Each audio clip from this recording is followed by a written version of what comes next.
Welcome, dear listener, to this journey through the culinary landscape of medieval times. As you settle in for a moment of calm and relaxation, I invite you to share in the comments where in the world you're listening from and what time of day it is for you right now. I always love seeing how far our community of night owls stretches. If you enjoy immersing yourself in the rich tapestry of history to unwind, consider subscribing for more soothing stories like this.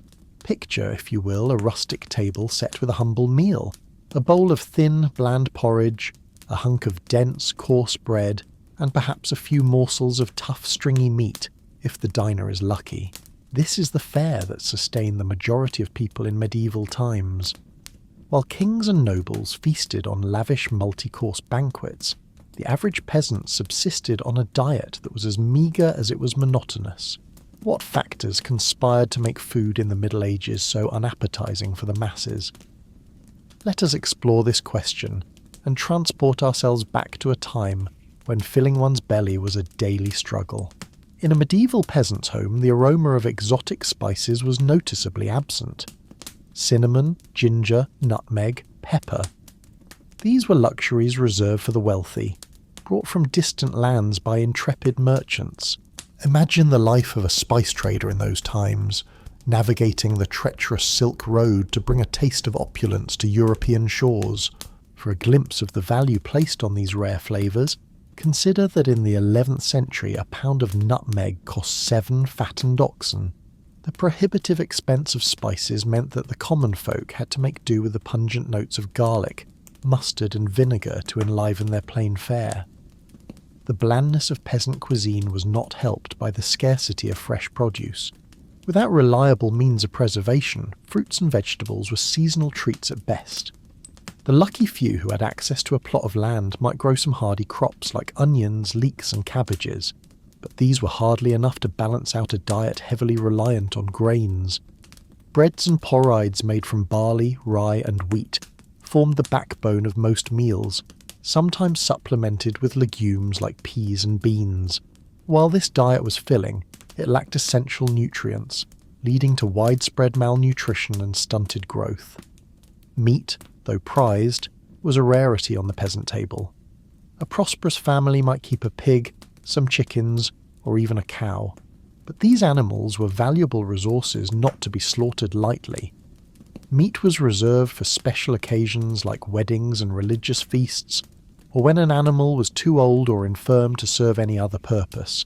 When meat was available, every scrap was used from nose to tail.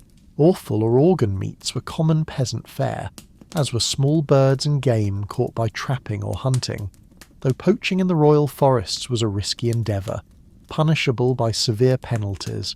Fish was more accessible than meat for those who lived near rivers or the sea, but it too was often preserved by drying, smoking or salting to last through lean times.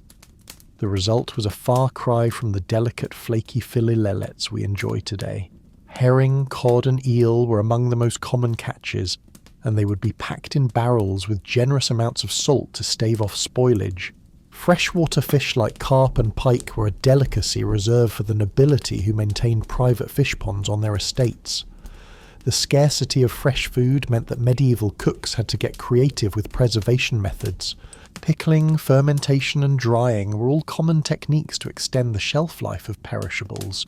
Cabbage would be shredded and fermented into sauerkraut, cucumbers and onions pickled in vinegar, and fruits like apples and pears dried for winter storage.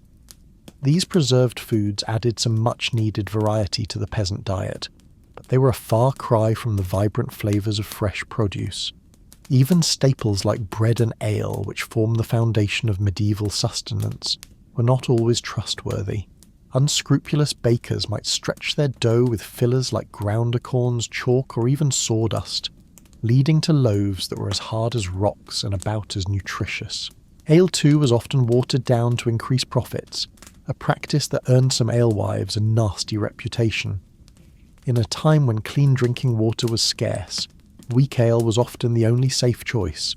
As the brewing process helped to kill off harmful bacteria, this brings us to perhaps the most unappetizing aspect of medieval dining, the utter lack of hygiene. Without an understanding of germs and food safety, contamination was rampant. Livestock were often kept close to living quarters for warmth and protection, their waste seeping into the same areas where food was prepared and consumed. In crowded cities, garbage and human excrement filled the streets, tainting water sources and attracting vermin. It's no wonder that foodborne illnesses were rampant, with even royalty not immune to the perils of spoiled fare. King John of England, for example, is said to have died after overindulging in peaches and new cider, a feast that likely led to a fatal case of dysentery. The spectre of disease was never far from the medieval dinner table. The Black Death, which wiped out a third of Europe's population in the 14th century, spread in part due to the unsanitary conditions that allowed rats and fleas to thrive. Food markets were particularly notorious as breeding grounds for pestilence, with flies buzzing around meat stalls and rodents scurrying underfoot. It's a wonder that anyone survived the perils of medieval dining at all. Yet even in the face of scarcity and disease, there were glimmers of gastronomic hope.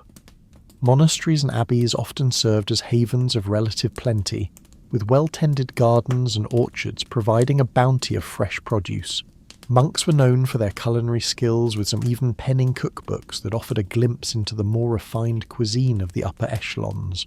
Of course, this food was not shared freely with the masses, but some monasteries did offer alms to the poor as a form of charity. For the nobility, feasts were an opportunity to showcase their wealth and power. A royal banquet might feature dozens of dishes, from roast swan and peacock to delicate pasties and sweet meats. Spices flowed freely, as did wine and ale, creating an atmosphere of gluttonous revelry. But even these lavish spreads were not without their dangers. Food poisoning was a common occurrence, with spoiled meats and rancid sauces taking their toll on noble stomachs, and the sheer volume of food consumed could lead to painful digestive issues. A reminder that even the privileged were not immune to the hazards of medieval dining. As we reflect on the harsh realities of food in the Middle Ages, it's hard not to feel a sense of gratitude for the abundance and variety that we enjoy today. Our supermarkets brim with fresh produce from around the globe. Our meats are safe and sanitized, and our spice racks hold flavors that would have been the envy of any medieval monarch. Yet, even as we savor the fruits of modernity, we can't help but marvel at the resilience and ingenuity of our ancestors, who made do with so little and found ways to survive in the face of unrelenting hardship. So the next time you sit down to a meal, take a moment to appreciate the bounty before you. Savor the flavors and textures that medieval peasants could only dream of, and raise a glass to the countless generations who toiled and struggled to bring us to this point. And if you find yourself grumbling about a less than perfect dish, spare a thought for the medieval diner for whom even a simple bowl of porridge was a hard-won blessing. As we let our minds drift back to that distant past, let us take comfort in the knowledge that we are the fortunate inheritors of centuries of culinary progress. And let us not forget the lessons that history has to teach us.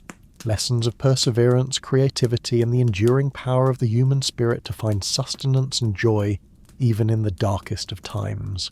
And so, dear listener, I bid you good night and sweet dreams of a world where food is not just a necessity, but a source of endless delight. May your own culinary journey be filled with flavour, nourishment, and the warm glow of gratitude for all that we've been given. Until next time, rest well and dream of feasts yet to come. Part 4. Adulterated Food and Drink. In the dimly lit streets of a medieval city, a baker surreptitiously glances left and right before ducking back into his shop. He pulls out a sack of sawdust and begins kneading it into the dough, stretching his paltry supply of flour. For many bakers, this deception was the only way to eke out a meagre living. Bread was the lifeblood of the medieval diet, but its purity was often compromised. Unscrupulous bakers would add fillers like ground acorns, chalk, or sawdust to extend their dough. What resulted was a coarse, gritty loaf that offered little nutrition. The very staple that sustained peasants through their back-breaking labour had become yet another hardship to endure. Ale and wine, too, fell victim to the desperation of the times, while wives and innkeepers struggling to turn a profit would water down their brew to stretch it further. The resulting drink was a thin, sour swill that bore little resemblance to the hearty ale that was the pride of the British Isles. One such alewife, Elizabeth, toils over her bubbling cauldron, stirring in yet another bucket of cloudy water. Her children hover near, their hungry eyes watching each drip, knowing their next meal depends on this batch. As she ladles out a mug of the watered-down brew, she sigh, remembering the rich, full-bodied ale her grandmother once crafted. A family recipe now lost to necessity. In a time when clean drinking water was a rarity, this adulterated ale and wine became an unfortunate necessity. Wells and rivers were often contaminated by human and animal waste, making them rife with disease. The alcohol in these drinks, though diluted, was still potent enough to kill some of the harmful bacteria. And so, peasants were forced to choose between risking the sickness of tainted water or the empty calories of watered-down ale. Attempts were made to curb these deceptive practices. The Assay of Bread and Ale, a 13th century law, set strict regulations on the price, weight, and quality of bread and ale. Transgressors faced hefty fines or even time in the pillory, but with the limited means of enforcement and the desperation of the poor, these laws did little to stem the tide of food adulteration, and so the medieval peasant's lot was one of constant compromise, a balancing act between the gnawing pain of hunger and the bitter disappointment of adulterated food. Each mouthful was a reminder of their precarious existence, where even the most basic sustenance could not be taken for granted. As we delve further into the realities of medieval food, we must remember that these were not just historical facts, but the daily struggles of real people. In our next chapter, we'll explore how the very spaces in which they lived contributed to the challenges they faced in securing a decent meal. The close quarters shared by man and beast and the lack of sanitation that plagued medieval cities made the simple act of eating a perilous proposition. Part 5. Unsanitary conditions. Picture, if you will, a small thatched cottage huddled against the chill of a medieval winter. Inside, a family huddles around a meagre fire, their breath mingling with the steam rising from a bubbling pot of pottage. In the corner, a pig roots through the rushes, covering the dirt floor. Its snorts and grunts a constant backdrop to the family's daily life. This was the reality for many medieval peasants, a life lived in close quarters with their livestock. Animals were often kept inside the home for warmth and safety, their dung and debris mingling with the straw and rushes that served as the only floor covering. It was a breeding ground for disease, with fleas and lice thriving in the unsanitary conditions. Even in the grandest castles, sanitation was a challenge. Without a proper understanding of hygiene, even the most lavish feasts could end in tragedy. The story of King John of England serves as a poignant example. In 1216, while travelling across the country, the king fell ill after consuming a surfeited of peaches. Historians now believe these peaches were likely spoiled, leading to a case of dysentery that ultimately claimed the king's life. In the crowded cities of medieval Europe, the situation was even more dire. Narrow streets were choked with garbage and human waste, tainting the air and seeping into the water supply. In London, the River Thames served as both a source of drinking water and a dumping ground for the city's refuse. It's little wonder that disease ran rampant, with outbreaks of dysentery, typhoid, and even the dreaded Black Death. The Black Death, which swept through Europe in the 14th century, was in part able to spread so quickly and claim so many lives due to the unsanitary conditions of medieval cities. Fleas carried by the rats that thrived in the filth became the unwitting harbingers of the plague, spreading the disease from person to person with terrifying efficiency. For the average peasant, there was little escape from these unsanitary conditions. They lived and died amidst the filth, their bodies weakened by malnutrition and constant exposure to disease. Even the simple act of eating, which should have been a source of nourishment and comfort, became a gamble with every bite. As we consider these realities, it's easy to feel a sense of despair for the plight of the medieval peasant. But amidst this darkness, there were glimmers of light, the kindness of neighbours sharing what little they had, the solace found in faith and community. In our next chapter, we'll explore how the church, despite its own role in the hardships of the time, also offered a measure of relief and hope to the hungry and the downtrodden. Part 6. The influence of the church. The tolling of church bells marked the rhythm of life in medieval Europe. For peasants toiling in the fields, these peals signalled not just the call to prayer, but also a reprieve from the unrelenting demands of their work and their hunger. In a world where so much was uncertain, the church stood as a bastion of stability and authority. But this authority came with its own set of rules and restrictions, many of which centred around food. The Catholic Church mandated frequent fasting and meatless days, particularly during the penitential season of Lent. For 40 days before Easter, the faithful were expected to abstain from meat, dairy and eggs, a tall order for those already struggling to put food on the table. The story of one peasant family illustrates the hardship these fasts could impose. John and his wife Margaret toiled from sun up to sundown on their small plot of land, barely growing enough to feed their 3 children. When Lent arrived, they faced a daunting choice: honour the fast and risk weakening their already malnourished bodies, or defy the church and face the consequences for their immortal souls. In the end, they chose to follow the fast, subsisting on meagre portions of bread, pottage, and the occasional dried fish. By Easter, their faces were gaunt and their steps heavy with exhaustion. Yet they took solace in the belief that their suffering would be rewarded in the next life. Despite the additional hardships these fasts imposed, the church was not entirely deaf to the plight of the poor. Monasteries and abbeys often served as a source of food aid, distributing bread and alms to the needy as a form of Christian charity. The monks, with their vast lands and resources, were able to provide a measure of relief to the hungry masses, yet even this charity had its limits. When crops failed and famine struck, the demand for aid often outstripped the church's ability to provide.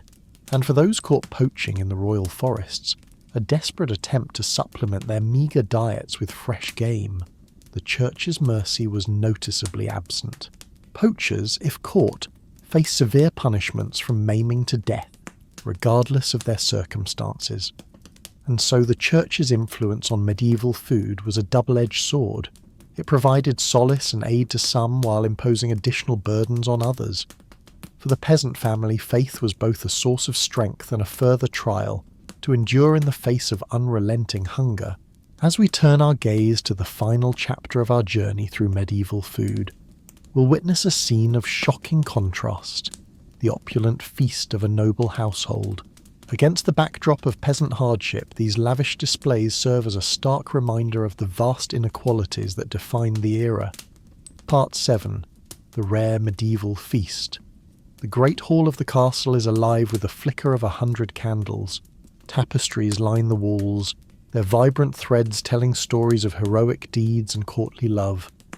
At the head of the room, on a raised dais, the lord and lady preside over a scene of opulence and plenty. Down the centre of the hall stretches a massive oak table groaning under the weight of countless dishes. Whole roasted pigs, their skins crackling and golden, jostle for space with elegant silver platters of delicately spiced peacock. Baskets overflow with fresh baked main bread, each loaf as white and soft as a cloud. The air is thick with the aroma of saffron, cinnamon and cloves, spices so precious they're worth their weight in gold. In the castle kitchens, the master cook orchestrates a symphony of culinary creation. He barks orders at his underlings who scurry to baste the meats, stir the pots, and plate the elaborate subtleties, sugar sculptures crafted into fanciful shapes of castles and unicorns. For the cook, this feast is a chance to showcase his artistry and ingenuity, to solidify his reputation and secure his place in his lord's favour. As the feast progresses, the diners gorge themselves on a seemingly endless parade of dishes. They tear into the tender flesh of roast venison, sap on creamy almond soup, and savour the delicate flavour of blanc manja, a dish of shredded chicken mixed with rice, milk and sugar. They wash it all down with goblets of richly spiced wine and frothy ale. But even amidst this revelry, there are reminders of the precariousness of medieval life. A noble woman, her face flushed with wine, suddenly pales and excuses herself from the table. her stomach churning from the richness of the food, a knight's teeth rotting from the sugary delicacies, bites into a particularly tough piece of meat and winces in pain. And hovering at the edges of the hall, the serving staff watch the excesses of their betters with a mixture of envy and resentment. They know that tomorrow they'll be back to their usual fare of coarse bread and thin gruel. The memory of this feast, a taunting reminder of the gulf between their world and that of their masters. As the last plates are cleared and the final crumbs are swept away, we're left to ponder the stark contrasts of medieval food. For the nobility, feasts were a display of wealth, status, and power, a chance to revel in the finest delicacies the land had to offer. But for the vast majority, food was a daily struggle, a constant battle against scarcity, adulteration, and disease. In our modern world of abundance and choice, it's easy to forget the hardships faced by our medieval ancestors, but by understanding their struggles, we gain a deeper appreciation for the comforts we enjoy today. As we sit down to our own meals, let us take a moment to savour not just the flavours on our tongues, but the hard-won progress that allows us to eat with such ease and variety. And so, as we close the book on this exploration of medieval food, let us do so with a sense of gratitude and perspective, for in the grand tapestry of human history, our own time is but a brief and privileged chapter, woven from the threads of countless lives lived and meals shared, each one a testament to the enduring resilience of the human spirit. Conclusion. As we've journeyed through the landscape of medieval food, we've encountered a world of scarcity, hardship, and inequality. From the bland monotony of peasant pottage to the dangerous fillers in adulterated bread, the challenges of feeding oneself in the Middle Ages were unrelenting. We've seen how the lack of variety in spices, the difficulties of preservation, the unbalanced diets, and the unsanitary conditions all conspired to make medieval food a far cry from the cornucopias we enjoy today. We've witnessed the impact of the Church's fasting edicts, adding spiritual burdens to the already heavy load of the poor, and we've marvelled at the opulent feasts of the nobility, a glittering contrast to the grim realities faced by most. But through it all, we've also seen glimmers of humanity's indomitable spirit. The ingenuity of cooks making the most of meagre ingredients, the solidarity of communities sharing what little they had, and the solace found in the rituals of faith and feast. In our modern world, it's easy to take for granted the abundance and variety of our food. We can walk into a supermarket and find fruits from South America, spices from Asia, and cheeses from Europe, all neatly packaged and ready to eat. We can dine in restaurants serving cuisines from around the globe or have a world of flavours delivered right to our doorstep. But imagine for a moment transporting a medieval peasant into the aisles of a modern grocery store. The sheer variety would be overwhelming. The vibrant colours of the produce section, the gleaming refrigerated cases filled with milk and eggs, the shelves upon shelves of prepackaged meals and snacks. It would be like stepping into a fairy tale, a land of unimaginable plenty. And yet, even in our world of culinary riches, we still face our own challenges. We grapple with the environmental impact of our food systems, with issues of access and inequality, and with the health consequences of overabundance. In our quest for convenience and choice, we sometimes forget the value of simplicity, of seasonal eating, and local flavours. Perhaps then there are lessons to be learned from our medieval ancestors. Even as we appreciate how far we've come, we can embrace the joy of sharing a meal with loved ones, the satisfaction of a dish made with care and creativity. We can remember the value of preserving and cherishing the bounty of the earth rather than taking it for granted. And most of all, we can approach our own meals with a sense of gratitude and wonder, recognizing the incredible journey that food has taken to reach our plates. From the sun-drenched fields to the bustling kitchens to the warmth of our own tables, each bite is a testament to the resilience and ingenuity of the human spirit across the ages. So as we end our journey through the annals of medieval food, let us raise a glass or perhaps a humble wooden cup to the countless generations who came before us through their struggles and triumphs, their hunger and their hopes. They laid the foundation for the world we inhabit today. And in honouring their legacy, we can find the wisdom and perspective to build a future where all may eat with joy, with dignity, and with plenty. As the royal cook bustled about the castle kitchens preparing an extravagant feast, most of his fellow countrymen could only dream of such opulence. For the serf toiling in the fields, a meal was a simple affair of coarse bread and pottage, a thin stew of whatever vegetables or scraps could be found. On a good day, there might be a bit of salted pork or dried fish to add some flavour to the gruel-like mix. But more often than not, it was a bland and unsatisfying fare that left the belly only half full. The life of a peasant in medieval times was one of unrelenting hardship, and nowhere was this more apparent than in their daily sustenance. While the nobles dined on exotic dishes flavoured with costly spices from far-off lands, the common folk subsisted on a diet that was as monotonous as it was meagre. But even the privileged were not immune to the perils of medieval food. The lavish feasts that were the hallmark of aristocratic life often came with a hidden cost. With no means of refrigeration, food spoilage was a constant threat, and many a noble fell ill or even died from consuming contaminated fare. The very X's that were meant to showcase their wealth and status could prove to be their undoing. Such was the fate of King John of England, whose untimely death in 1216 was attributed to a surfeited of peaches. As the story goes, the king was travelling through the town of King's Lynn when he was seized by a terrible case of dysentery. Some say it was brought on by the rich food he had consumed at a nearby abbey, while others blamed the peaches he had eaten with relish. Whatever the cause, the king's condition quickly worsened and he died a few days later, his reign cut short by a humble fruit.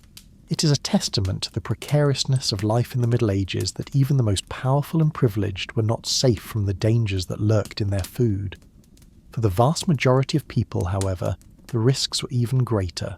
In a world where hunger was a constant companion, the temptation to eat spoiled or contaminated food was often too great to resist. This was especially true in times of dearth when crops failed and food was scarce. During these lean years, people would resort to eating whatever they could find, even if it meant risking their health or even their lives. Acorns, grass, and other wild plants were often ground into a coarse flour to make bread, while animals that had died of disease were sometimes consumed out of desperation. Even in the best of times, medieval food was often adulterated in ways that would be unthinkable today.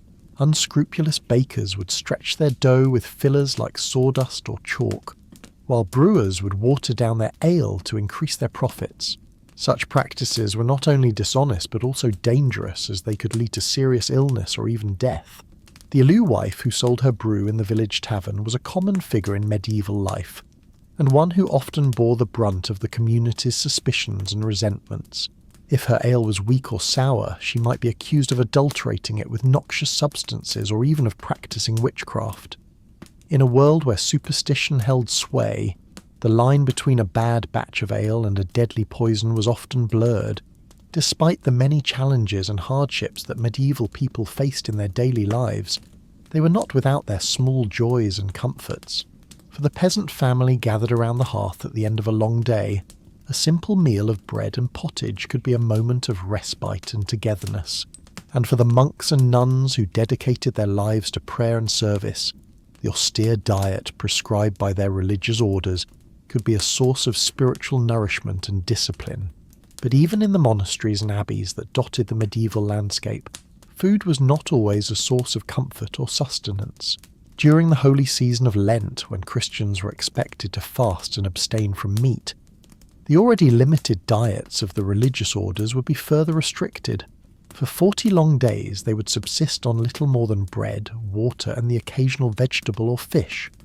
For some, this period of deprivation was a welcome opportunity to focus on their spiritual lives and to draw closer to God. But for others, it was a time of great hardship and temptation. As the pangs of hunger gnawed at their resolve and tested their faith, in a world where food was so often scarce and unpredictable, the idea of voluntarily giving it up must have seemed like the height of insanity.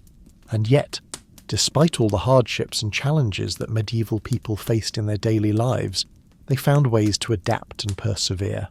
They learned to preserve their food through salting, smoking, and drying, to make the most of the meagre ingredients available to them, and to find joy and comfort in the simple pleasures of life. In many ways, the story of medieval food is a story of resilience and ingenuity in the face of adversity. It is a reminder of how far we have come in terms of food safety, variety and abundance, but also of how much we still have in common with our ancestors. For just as they struggled to put food on the table and to nourish their families, so too do we grapple with the challenges of our own time, from climate change and food insecurity to the pressures of modern life. As we sit down to our own meals laden with a dizzying array of flavours and ingredients from all corners of the globe, it is easy to forget the hardships and sacrifices that have brought us to this point. But by understanding the history of our food and the ways in which it has shaped our culture and our identity, we can gain a greater appreciation for the abundance and diversity that we enjoy today. So the next time you bite into a juicy apple or savour a slice of warm, crusty bread, take a moment to reflect on the long and winding road that has brought us to this point, and give thanks for the countless generations of farmers, cooks and labourers who have toiled to put food on our tables and who have left us a legacy of resilience, creativity and hope in the face of even the greatest of challenges. Perhaps if a medieval peasant were to somehow be transported to a modern grocery store, they would be overwhelmed by the sheer abundance and variety of food available. They might marvel at the exotic fruits and vegetables from far-off lands, the gleaming displays of meat and fish, and the aisles upon aisles of packaged and processed foods. But they might also feel a sense of unease or even distrust, wondering at the hidden costs and compromises that have made such abundance possible. They might question the methods by which our food is grown and raised, the additives and preservatives that keep it fresh and appealing, and the impact that our food choices have on our health, our environment, and our communities. In the end, the medieval peasant might simply shake their head in wonder and return to their own time, content with the simple fare that has sustained them for generations. For while our modern food system may offer us greater choice and convenience than ever before, it is not without its own challenges and drawbacks. And just as the medieval peasant had to learn to make do with what they had, to find joy and sustenance in the face of scarcity and hardship, so too must we learn to navigate the complexities of our own food landscape. We must learn to make choices that nourish not only our bodies but also our souls, that honour the sacrifices and struggles of those who came before us, and that leave a legacy of health and abundance for generations to come. So let us raise a toast to the humble peasant, the hard-working farmer, the skilled artisan, and all those who have laboured to put food on our tables throughout history.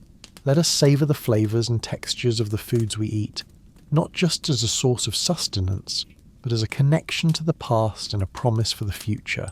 And let us never forget the power of food to bring us together, to nourish our bodies and our spirits, and to remind us of our shared humanity in the face of even the greatest of challenges. As we've seen, the medieval spice trade was a lucrative but perilous business. Those who controlled the flow of spices could amass great fortunes, while those who toiled to bring these precious commodities to Europe risked life and limb. One such spice merchant was a man named Giovanni de Marinoli. Born in the early 14th century to a noble Florentine family, Giovanni seemed destined for a life of ease and comfort, but a restless spirit and a thirst for adventure led him down a different path. In 1338, Giovanni set out on a journey that would take him across the known world, from the bustling ports of Italy to the distant lands of China and India. As a papal envoy and missionary, his official purpose was to spread the Christian faith. But Giovanni was also a keen businessman, always on the lookout for valuable spices and other exotic goods to bring back to Europe. Giovanni's travels were fraught with danger at every turn. He crossed the vast deserts of Central Asia, braving sandstorms and bandits. He navigated treacherous mountain passes in the Himalayas, battling altitude sickness and frostbite. He sailed the storm-tossed seas of the Indian Ocean, praying to survive each monsoon season. But for all the hardships he endured, Giovanni was also enchanted by the wonders he encountered. He marvelled at the gleaming white palaces of Khan Balik, the Mongol capital later known as Beijing. He admired the pious devotion of the Thomas Christians in southern India. He revelled in the heady scents and flavours of the spice markets in Sun and Malabar. Along the way, Giovanni gathered a rich cargo of cinnamon, pepper, cloves and nutmeg, carefully packed in chests to protect them from moisture on the long journey home. He knew that if he could bring these spices safely back to Italy, he stood to make a fortune. But Giovanni's luck was not to hold. According to some accounts, his ship was lost at sea on the return voyage, taking him and his precious spices down to the briny deep. Other tales hold that he survived the journey, only to be robbed and murdered by brigands on the outskirts of Florence, his spices scattered to the wind. Whatever the truth of his fate, Giovanni de Marinoli's story reminds us of the incredible risks and rewards of the medieval spice trade.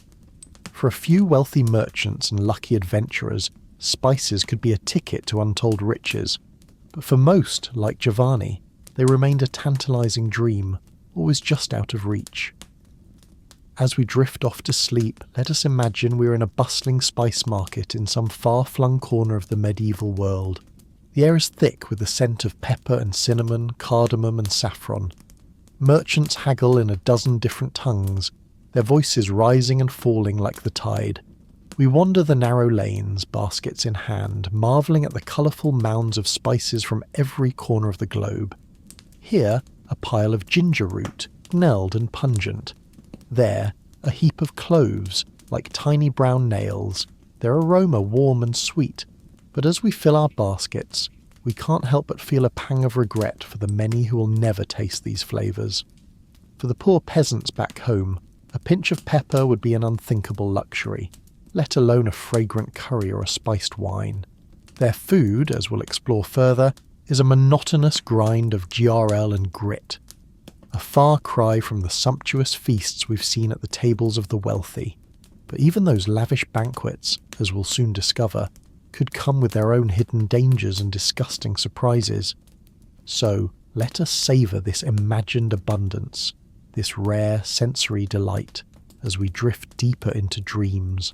For when we wake, we'll have to confront once more the harsh realities of food in the Middle Ages. Realities that made filling one's belly a daily battle for princes and paupers alike. The scarcity and hardship that defined medieval food for the masses extended even to the staples that formed the backbone of their diets. Bread, the most basic and universal of foods, was often a coarse, unappetizing loaf that would be nearly unrecognizable today. For poorer peasants, bread was made from lower quality grains like barley, rye, and even beans or chestnuts in times of shortage. This resulted in dense, dark loaves that were difficult to digest and provided little nutrition. The bread was often full of gritty impurities from poor milling techniques, and it would quickly go stale or mouldy in the damp conditions of many peasant homes. Even for slightly better off peasants who could afford wheat bread, the end product was a far cry from the fluffy leavened loaves we enjoy today.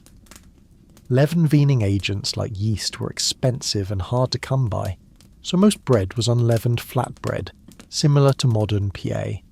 These flatbreads would be baked on a hearthstone or dried in the sun, resulting in a hard cracker-like consistency.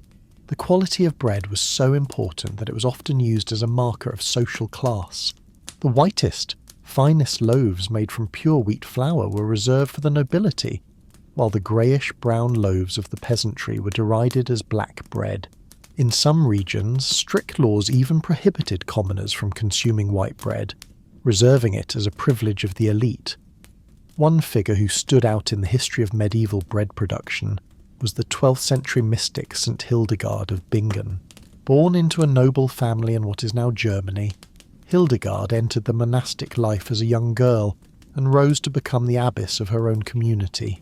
In addition to her visionary spiritual writings and musical compositions, Hildegard was renowned for her knowledge of herbalism and natural medicine. She wrote extensively about the properties of grains and the importance of proper nutrition, even at a time when such ideas were not widely understood. In her treatise Physica, Hildegard described spelt ancient grain closely related to wheat as the best grain for human consumption. She believed that spelt bread nourished the body and enhanced longevity, while cautioning against the consumption of raw cereals as damaging to health. Hildegard put her knowledge into practice, overseeing the extensive agricultural lands and bakery of her abbey. Under her guidance, the nuns of Bingen produced high-quality spelt bread that was distributed to the sick and poor in the surrounding community. Though spelt was still a luxury commodity out of reach for most peasants, Hildegard's advocacy of it as a healthier alternative to common wheat was remarkably prescient. Modern nutritional science has vindicated many of her claims, showing spelt to be higher in protein and easier to digest for many people than highly processed modern wheat. The life and work of Hildegard of Bingen provides a glimpse into the crucial role that bread played in medieval society, not just as a staple food, but as a symbol of social status and a potential tool for healing. Her teachings, informed by a holistic understanding of the connection between food and health, foreshadowed modern ideas about nutrition and wellness. Despite the efforts of visionaries like Hildegard, bread for most people in the Middle Ages remained a coarse, bland staple that was often scarce. The unequal distribution of this basic necessity was just one more way in which the stark class divides of medieval society manifested in its food culture. For the poorest peasants, even the meagre comfort of a regular supply of bread could be stripped away by the cruel twists of fate and weather. In times of drought, flood, or blight, when grain crops failed, the spectre of famine loomed large over medieval communities. During these dreaded years of dearth, food prices would skyrocket while wages plummeted, leaving many peasants unable to afford even a basic subsistence. With no social safety net to rely on, the poorest were left to starve or resort to desperate measures like eating bark, grass, or even cannibalism. In the most extreme cases, one of the worst famines to strike medieval Europe was the Great Famine of 1315 to 1322. A catastrophic confluence of factors, including climate change, crop failures, and the economic fallout of endless wars, plunged the continent into a 7-year period of starvation and misery. Chronicles of the time paint a grim picture of the suffering endured by the common people. Men ate dogs, horses, cats, and other unclean things, wrote the Flemish monk William of Nangis. Some men, it was said, compelled by hunger, ate the bodies of executed criminals, and some poor people even ate their own children. The famine hit the Low Countries in Scandinavia particularly hard, with mortality rates as high as 10 to 25% in some regions. In the German city of Erfurt, the famine years saw an average of 16 deaths per day, compared to just 2 per day in normal times. Even in the best of times, the threat of hunger was never far away for medieval peasants. Their precarious existence, always at the mercy of the elements and the whims of their lords, meant that food insecurity was a constant companion. The grim reality of famine cast a long shadow over the medieval world, serving as a reminder of the fragility of life in an era before modern agriculture and social welfare. It was a world where even the most basic necessity of bread could not be taken for granted, and where the spectre of starvation lurked just one bad harvest away. As we continue our journey through the culinary landscape of the Middle Ages, we'll see how this pervasive scarcity and insecurity shaped not just the diets, but the entire worldview of medieval people. In a time when a full belly was a luxury and a stale crust a treasure, food took on a significance that is hard to imagine from our modern vantage point of abundance and choice. But first, let's turn our attention to another staple of the medieval diet that was scarcely more appetizing than the era's bread: meat. For all but the wealthiest nobles, meat was a rare treat reserved for special occasions, and when it did appear on the menu, it often came in forms that would turn the stomachs of modern diners. In the absence of refrigeration, medieval people had to rely on a variety of preservation methods to keep meat from spoiling. Salting was the most common technique, with heavily salted meats being a staple of winter diets. But the salt itself was often of poor quality, full of impurities that could make the meat taste bad or even cause illness. Smoking and drying were also used to preserve meats, particularly in the form of sausages and hams.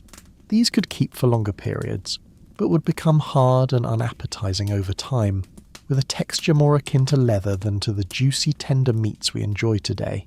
For most peasants, meat usually meant tough, stringy cuts from older animals that were no longer useful for milk or labour.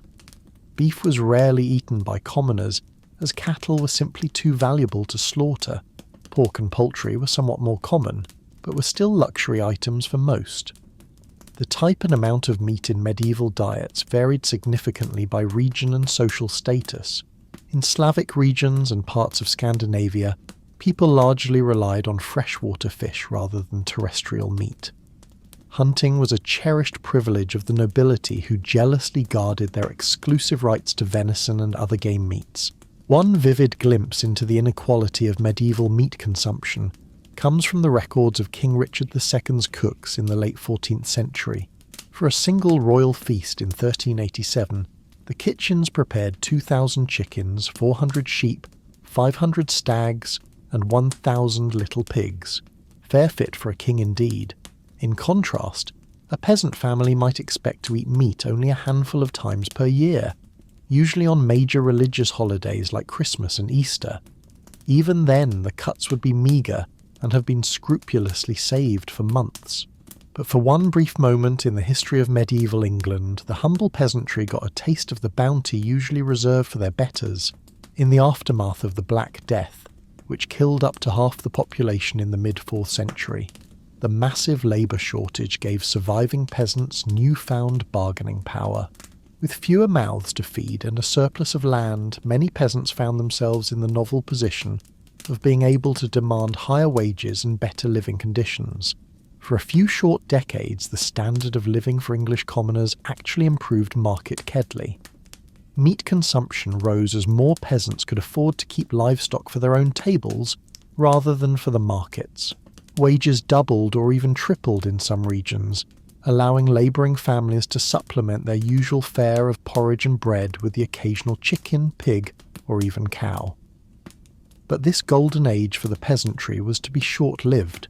The landed nobility, alarmed at the rising power of the lower classes, fought back with laws attempting to freeze wages at pre-plague levels and tie peasants to the land. The tensions between the emboldened peasantry and the reactionary aristocracy would erupt in the Peasants' Revolt of 1381. Though the revolt was brutally suppressed with its leaders executed and its gains largely rolled back, it stands as a testament to the transformative impact of the Black Death on medieval society. For a brief shining moment, the common people of England got a taste of a life less constrained by scarcity and toil. But for most of the Middle Ages, and for most people, meat remained a rare and coveted treat. Its scarcity made it a potent symbol of status and wealth, a tangible reminder of the chasm between the haves and have-nots. In the great halls of castles and manors, nobles and knights feasted on heaping platters of roasted game and delicate fowl, washing it down with fine wines and honeyed mee. But in the hovels of the peasantry, a scrap of salted pork or a stringy chicken leg was a hard-won delicacy to be savoured and stretched as far as it could go. This disparity in access to such a basic foodstuff underscores the harsh inequalities that defined life in the Middle Ages. In a world where even a full belly was a mark of privilege, the gulf between rich and poor was as wide as the distance between a king's banquet table and a peasant's empty trencher. As we've seen, the rare morsel of meat was a highlight in the otherwise dreary and monotonous diet of most medieval people. But even this small pleasure was subject to strict regulation by the power of the Church. In medieval Europe, the Catholic Church wielded immense influence over every aspect of daily life, and food was no exception. The church calendar was dotted with fast days and meatless days, when the consumption of animal products was strictly forbidden. The most significant of these was the season of Lent, the 40-day period leading up to Easter. During this time, all meat, dairy and eggs were off limits, leaving the faithful to subsist on a meagre diet of fish, vegetables and bread. For wealthy nobles, this was a minor inconvenience. They could afford to import exotic fruits, nuts and spices to liven up their Lenten fare, and their well-stocked fish ponds ensured a steady supply of fresh seafood. But for the poor, Lent meant an even more restricted and monotonous diet than usual. The Church's rationale for these dietary restrictions was rooted in the idea of penance and spiritual discipline. By denying themselves the pleasures of the flesh, even in the form of food, the faithful were thought to be purifying their souls and aligning themselves with the suffering of Christ. But in a world where hunger and scarcity were daily realities for most people, the idea of voluntary deprivation must have seemed a bitter irony. For peasants who rarely tasted meat anyway, the imposition of additional restrictions could feel like a cruel joke. Yet the power of the church was so great that few dared to openly flout its dietary decrees. To do so was to risk not just social ostracism, but the very real threat of eternal damnation. In a time when the afterlife was considered more real and important than earthly existence, this was a potent deterrent indeed. One poignant tale that illustrates the hardships of Lenten fasting comes from the records of a 14th century English manor. In 1322, a peasant woman named Agnes Paston was brought before the Manora court on charges of stealing 2 loaves of bread during Lent. In her defence, Agnes pleaded that she had stolen the bread to feed her starving children, who were too young to understand the rules of the fast. She begged for mercy, arguing that surely God would not want her innocent babes to go hungry. The court, moved by her plea, took the unusual step of acquitting Agnes of the theft charge. But they still admonished her for breaking the Lenten fast, reminding her that the needs of the soul must take precedence over the desires of the body. For Agnes and countless others like her, the rigid dietary restrictions of the church must have seemed like just one more burden in a life already defined by hardship and hunger.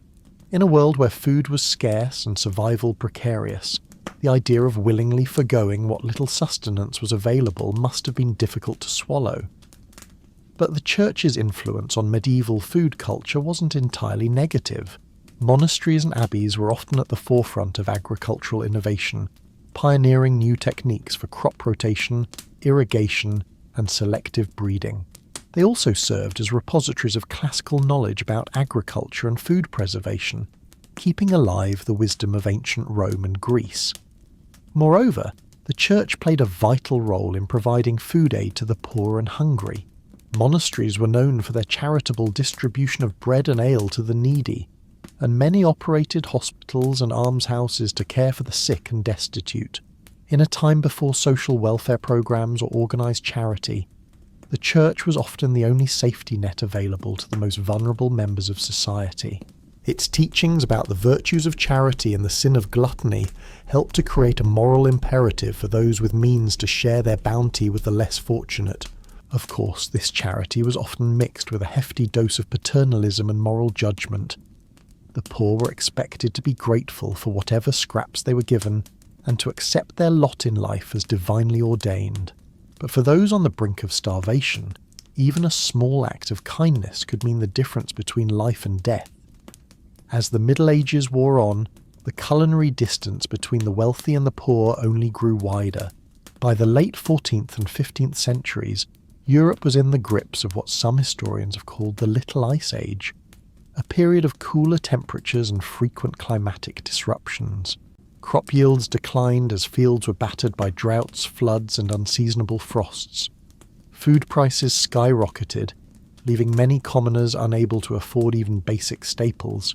At the same time, the Black Death and subsequent waves of plague had decimated the population, leading to labour shortages and rising wages. In response, the nobility and emerging merchant class doubled down on conspicuous consumption as a way to display their wealth and status. Lavish banquets featuring exotic dishes and opulent displays of sugar sculptures and gilded peacocks became the order of the day. Meanwhile, the poor were left to survive on whatever meagre scraps they could scourge. In times of death, many were reduced to eating famine bread made from a desperate mix of peas, beans, acorns, and even sawdust.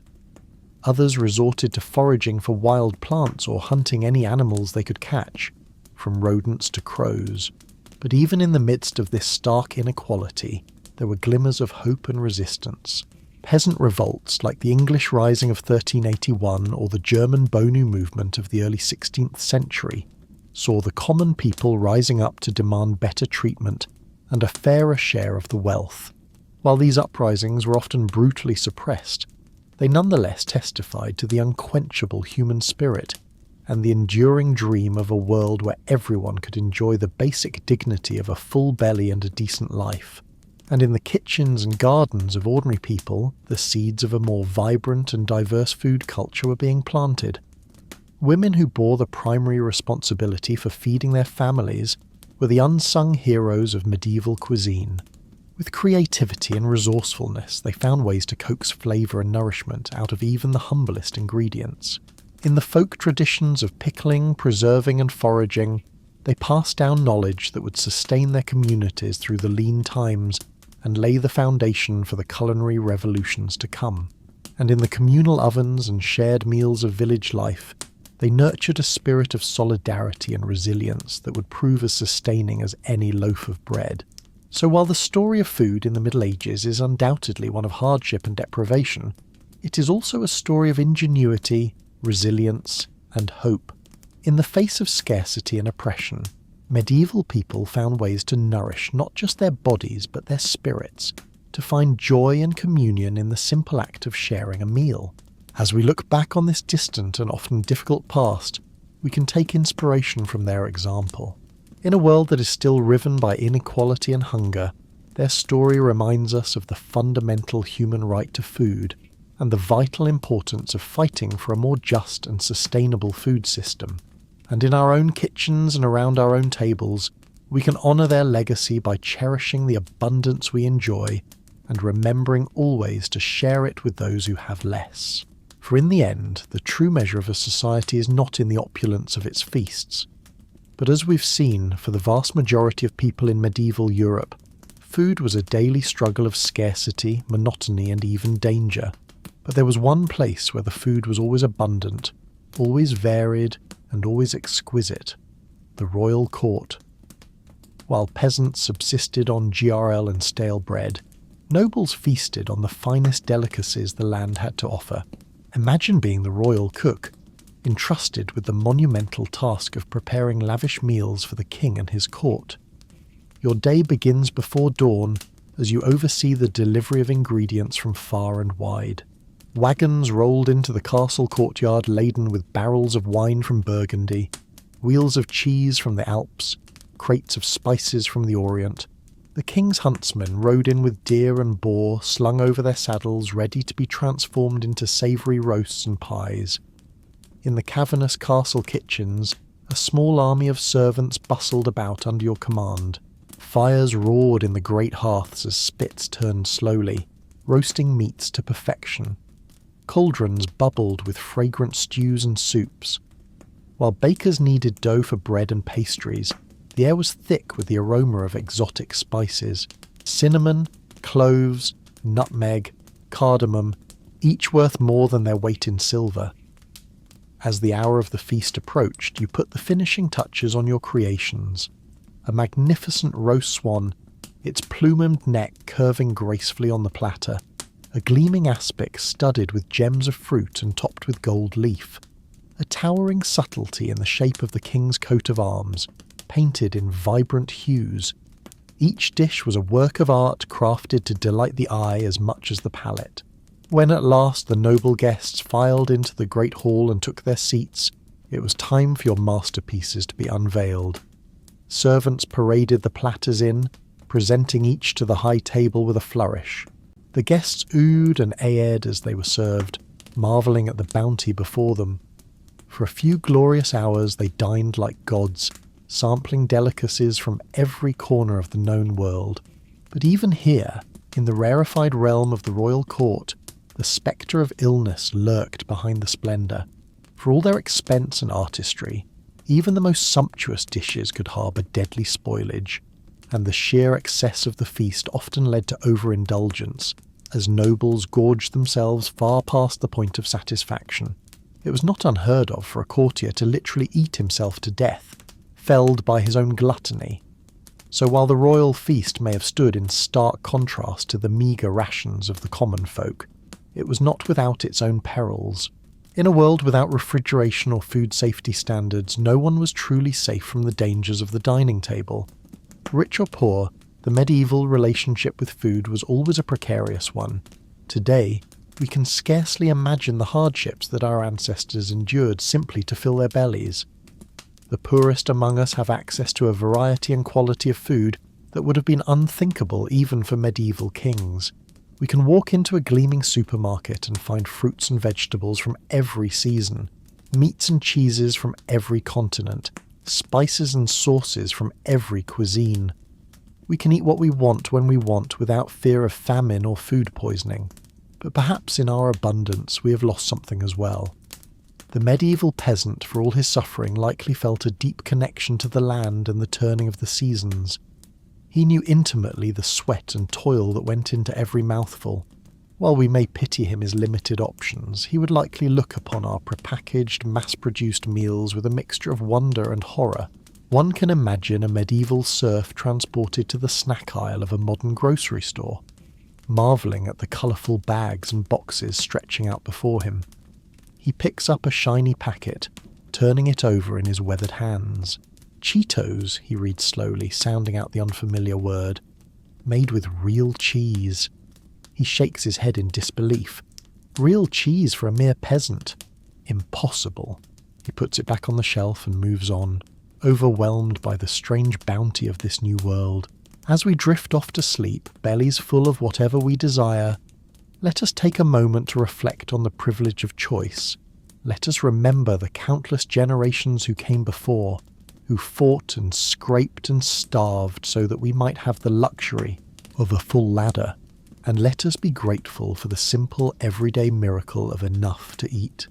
As the sun set over the bustling port city of Venice, a weary spice merchant named Luca disembarked from his ship, his precious cargo of exotic spices from the east secured tightly in his satchel. Luca had spent months traversing the treacherous Silk Road, braving bandits, sandstorms and searing heat to bring a taste of faraway lands to the tables of wealthy Europeans. For Luca and merchants like him, the spice trade was a lucrative but perilous endeavour. The demand for spices like pepper, cinnamon, cloves and saffron was insatiable among the nobility, who used them to flavour their rich dishes and show off their affluence.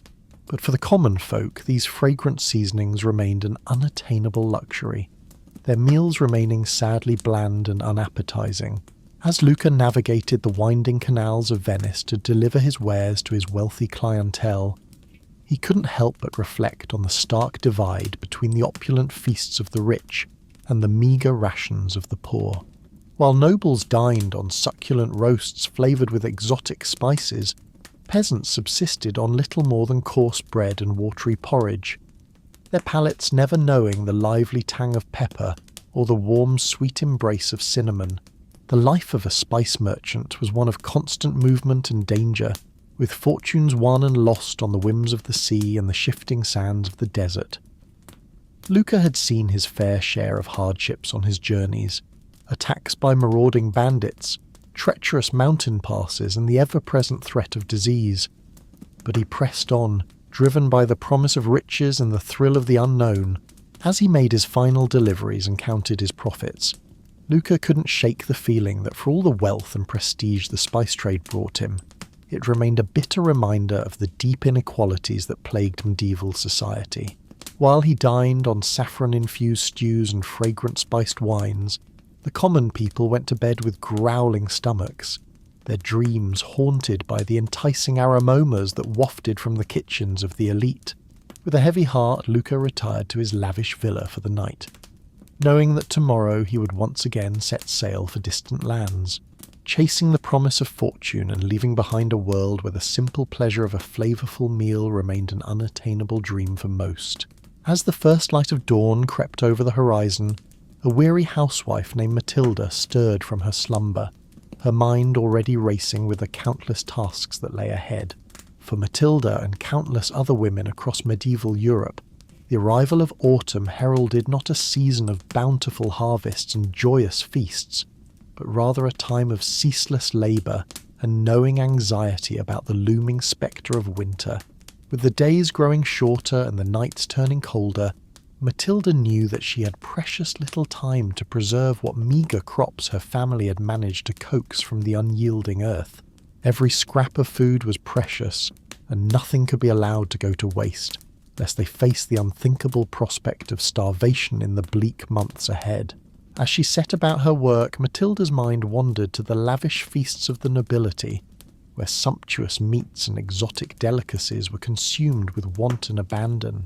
For her and her fellow peasants, such extravagances were little more than cruel jests, taunting reminders of the vast chasm that separated the haves from the have-nots in the rigid hierarchy of medieval society. With calloused hands and an aching back, Matilda toiled from dawn until dusk, salting and smoking what little meat they had managed to raise, pickling vegetables in precious vinegar, and hanging herbs to dry in the rafters. The work was monotonous and exhausting, but she couldn't afford to rest, knowing that every morsel she preserved now could mean the difference between life and death come winter. As the days wore on and the leaves began to turn, Matilda's thoughts turned to the harsh realities that lay ahead. Even with all her hard work, she knew that the winter would be a time of scarcity and hardship, with meals consisting of little more than coarse bread and thin gruel. Day after day, the spectre of hunger was a constant companion, lurking just beyond the threshold, waiting to sink its icy claws into the vulnerable and the weak. But even in the face of such bleak prospects, Matilda found solace in the knowledge that her tireless efforts would at least give her family a fighting chance. With a fierce determination burning in her heart, she continued her labours, her hands raw and her spirit weary, but her resolve unshakable. For in a world where famine and privation were constant threats, the simple act of preserving food was an act of defiance, a stubborn refusal to submit to the unyielding cruelty of fate. As the first snowflakes began to fall, and the chill winds of winter swept across the land, Matilda could only pray that her labours had been enough. With a heavy heart and an empty loyard, she prepared to face the long, dark months ahead, knowing that for her and countless others like her, the struggle for survival was only just beginning. In a grand castle nestled amidst rolling hills and verdant forests, a lavish feast was underway, the great hall filled with the raucous laughter and clinking of goblets, as nobles from far and wide gathered to partake in an extravagant display of wealth and power. At the head of the table sat the lord of the manor, his bejewelled fingers tearing into a succulent roast swan, its delicate flesh flavoured with exotic spices from distant lands. All around him the tables groaned under the weight of countless delicacies, savoury meat pies, rich stews and decadent pastries, each one a testament to the skill of the castle's master chefs. The air was thick with the aroma of roasting meats and the heavy scent of mulled wine, a sensory feast that stood in stark contrast to the meagre rations of the serfs toiling in the fields beyond the castle walls. For these lowly peasants, the very notion of such a feast was little more than a cruel fantasy, a tantalizing glimpse of a world forever beyond their reach. As they huddled in their draughty vells, their bellies gnawing with hunger, they could only dream of the rich flavours and sumptuous textures that graced the tables of their betters. Their own meals, if they could even be called that, consisted of little more than a thin gruel made from whatever scraps and leftovers they could esca together. A few lucky ones might have a meagre crust of bread to gnaw on, but for most, even that was a rare luxury. The thought of meat, let alone the succulent delicacies being devoured by the nobles, was little more than a distant fantasy. As the feast wore on and the wine flowed freely, the nobles grew ever more boisterous, their laughter ringing through the halls and echoing off the stone walls. They traded bawdy jokes and tales of their exploits, their faces flushed with the warmth of the fire and the satisfaction of their overindulged appetites. But beyond the castle walls, the serfs huddled in their misery, their stomachs cramping with hunger, and their hearts heavy with the knowledge that they would likely never know the pleasures of a full belly or a contented smile. For them, life was little more than an endless cycle of back-breaking labour and knowing hunger, the cruel whims of fate forever conspiring to keep them in their place. As the last embers of the feast's great fires died out, and the nobles retired to their plush chambers, the serfs returned to their own meagre dwellings, their minds haunted by the tantalizing aromas and raucous laughter that had filled the night air. With heavy hearts and empty stomachs, they settled in for another long, cold night. The spectre of hunger, their constant companion, and the dream of a better life little more than a cruel, taunting mirage. In the bustling streets of a medieval town, an alewife named Agnes hurried to and fro, her arms laden with jugs of her latest brew. Agnes was a stout, no-nonsense woman who had been brewing ale for as long as anyone could remember. It was a hard life, fraught with long hours and meagre profits, but it was the only life she'd ever known. As she made her way through the winding alleys, dodging the refuse and filth that littered the streets, Agnes couldn't help but feel a pang of guilt over the shortcut she had taken with her latest batch. Times were tough, and the price of grain had skyrocketed, leaving her with little choice but to stretch her ale with a bit of extra water. It was a risky move, one that could land her in hot water with the local authorities if anyone found out. But what choice did she have? Agnes knew that her customers, mostly hard-working labourers and craftsmen, relied on her ale to provide a brief respite from the drudgery of their daily lives. They craved the rich, hearty flavour and the pleasant buzz that came with a few pints after a long day's work.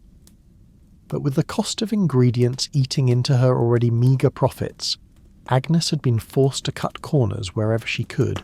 As she arrived at the tavern and began to unload her wares, Agnes couldn't shake the nagging feeling that she was betraying her customers' trust. She took pride in her craft, and the thought of serving them watered-down swill made her stomach churn. But what choice did she have? It was either adulterate her brew or risk losing everything she had worked so hard to build.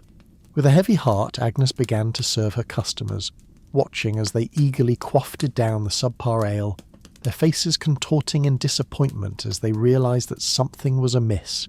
Some grumbled under their breath, while others outright complained, demanding to know what had happened to the usually stellar brew. Agnes did her best to deflect their questions and assuage their concerns, but the guilt continued to gnaw at her. She knew that her actions were wrong, but in a world where survival was a daily struggle, sometimes compromises had to be made. As the night wore on and the crowd began to thin, Agnes finally allowed herself a moment to breathe. She surveyed the empty jugs and the meagre pile of coins on the counter, a bitter reminder of the harsh realities of her trade. With a weary sigh, she began to clean up, her mind already racing with worries about how she would make ends meet in the days to come. For Agnes and countless other alewives like her, the struggle to survive in a world of scarcity and hardship was a constant battle. Each day brought new challenges and difficult choices, and the line between right and wrong often blurred in the face of desperation. But still they persevered, driven by the hope that someday, somehow their hard work and sacrifice would pay off, and they would finally know the taste of a better life. In the grand halls of a medieval palace, a royal cook named Guam skewered about the kitchen, his brow furrowed in concentration as he oversaw the preparations for the evening's lavish feast. Guam was a master of his craft, renowned throughout the land for his ability to create culinary masterpieces that dazzled the senses and left even the most discerning palates in awe. As he moved from station to station, barking orders and sampling sauces, Guam couldn't help but feel a sense of pride at the opulence and extravagance that surrounded him. The kitchen was a hive of activity, with scully maids and kitchen boys scurrying to and fro, their arms laden with the finest ingredients from across the realm. There were plump capons and succulent roasts, their skins glistening with honey and spices, mountains of fresh fruits and vegetables, their colours so vibrant they seemed to leap off the platters, and delicate pastries and confections, each one a work of art in its own right. It was a true testament to the wealth and power of the royal court, and Guam revelled in his role as the mastermind behind it all. But even as he basked in the glory of his creations, Guam couldn't shake the unease that gnawed at the back of his mind. He knew all too well the stark contrast between the lavish feasts he prepared for the nobility and the meagre scraps that passed for meals among the common folk. It was a divide that troubled him deeply, though he knew that to speak out against it would be to risk everything he had worked so hard to achieve. As the final preparations were made and the first course was served, Guam watched from the shadows as the nobles took their seats, their faces alight with anticipation. He saw the way their eyes widened in delight as they tasted his creations, the appreciative murmurs and nods of approval that rippled through the crowd. For a moment he allowed himself to bask in the satisfaction of a job well done. But as the night wore on and the revelry grew more boisterous, Guam couldn't shake the growing sense of unease that tugged at his heart. He thought of the countless hungry mouths beyond the palace walls, the gaunt faces and hollow eyes of those who had never known the pleasure of a full belly. As the last of the dishes were cleared away and the nobles retired to their chambers, their stomachs groaning with the excesses of the feast, Guam finally allowed himself a moment to rest. He slumped against the kitchen wall, his eyes closed and his heart heavy with the weight of the injustices he had witnessed. In that moment, he couldn't help but wonder what it would be like to live in a world where food was not a privilege reserved for the few, but a basic right afforded to all. He knew that such a world was little more than a dream, a fantasy as distant and unattainable as the stars themselves. But still, he couldn't help but hope that someday, somehow, things might change, and the plenty he created in the palace kitchens might find its way to those who needed it most. Until then, Guam knew that he would continue to ply his trade, his hands forever stained with the guilt of the plenty he created and the poverty he helped perpetuate.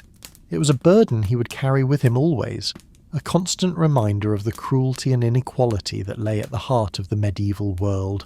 As we've journeyed through the annals of medieval history, exploring the harsh realities and cruel inequities that define the era's food culture, it is impossible not to feel a sense of gratitude for the relative abundance and variety that we enjoy.